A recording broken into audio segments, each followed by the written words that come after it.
नमस्कार दोस्तों, आज की वीडियो बहुत ही ज़्यादा इम्पॉर्टेंट है। सरकारी कर्मचारियों को साल 2000 से पहले रिटायरमेंट के बाद पेंशन दी जाती थी, जो सरकारी कर्मचारियों को भुगतान के हिसाब से दी जाती थी और कर्मचारियों की मृत्यु के बाद उनके परिवार को भी पेंशन की सुविधाएं दी जाती थी, जिसे हम पुरानी पेंशन स्कीम या फिर पुरानी पेंशन योजना कहते थे।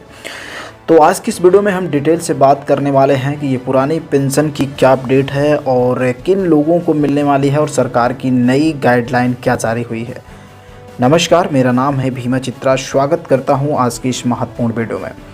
अगर किसी भी कर्मचारी या फिर किसी की सरकारी सैलरी 20,000 है या फिर उससे आधी है यानी कि 10,000 है तो पेंशन राशि के रूप में दिया जाता था। लेकिन पेंशन योजना के तहत सरकारी कर्मचारियों के रिटायरमेंट के बाद पेंशन के रूप में राशि दी जाती थी और ओल्ड पेंशन स्कीम के तहत अगर सरकारी कर्मचारी के रिटायरमेंट के बाद उसकी दैवीय दुर्घटना या फिर किसी कारण उसकी मृत्यु हो जाती थी तो उसके परिवार को पेंशन की राशि दी जाती थी। ओल्ड पेंशन स्कीम के तहत सरकारी कर्मचारियों की सेवानिवृत्ति के बाद पेंशन के रूप में उनके वेतन में 50% प्रदान किया जाता था।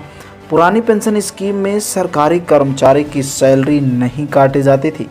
ओल्ड पेंशन स्कीम के तहत सेवानिवृत्त सरकारी कर्मचारी को 20 लाख रुपए की ग्रेच्युटी भी दी जाती थी।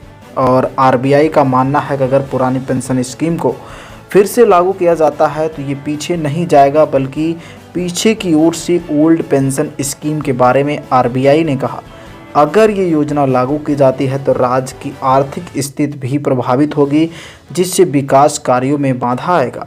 आप समझ सकते हैं कि एक जो नेता होता है जिसको हम राज सेवक कहते हैं, प्रजा सेवक कहते हैं, वो अगर एक दिन सेवा प्रदान करता है, सेवा क्या प्रदान करता है, शपथ ग्रहण करता है, तो वो पूरी लाइफ हर सुविधाओं के लिए बाध्य हो जाता है और साथ में उसके परिवार के लोग भी लाभ लेते हैं। लेकिन वहीं पर एक कर्मचारी वर्ग जो पूरा जीवन अपना 60 से 65 वर्ष जो भी जिसकी होती होगी सेवा की, वो सेवा करता है और उसके बाद एक उसकी उम्मीद होती है पुरानी पेंशन। वो पुरानी पेंशन भी यहाँ पर बंद की जा रही है। लेकिन यहाँ पर आपको बता दें, भारत के कई ऐसे प्रदेश हैं जहाँ पर पुरानी पेंशन योजना लागू कर दी गई है और आप भी चाहते हैं कि आपका भी ये पुरानी पेंशन योजना लागू हो, तो उसके लिए आपको मेहनत करने की ज़रूरत है, एकजुट रहने की ज़रूरत है। और साथ में आपको बता दें, अगर आप डटे हैं, अगर आप मेहनत से लगे हैं और आप जो इस समय पुरानी अपडेट को लेकर नई इस समय योजनाएं चलाई जा रही हैं या फिर कह सकते हैं एकता आप लोगों की बढ़ाई जा रही है, उस योग्यता में अगर आप लोग जागरूक हैं, साथ दे रहे हैं और इस चुनावी माहौल में अगर आप बढ़ चढ़ के हिस्सा ले रहे हैं तो आपका जो भी है वो वादा पूरा ज़रूर होगा। लेकिन अब डिपेंड ये करता है कि आप कितनी ज़्यादा मजबूती से आप अपने हक के लिए तैयार हैं। यहाँ पर हमारे द्वारा जो भी सोशल मीडिया या फिर इंटरनेट के माध्यम से खबरें आती हैं उसको आप सभी तक पहुँचाई जाती है और उस पर आपके जो ओपिनियन होते हैं उसके अकॉर्डिंग वीडियो बनाई जाती है।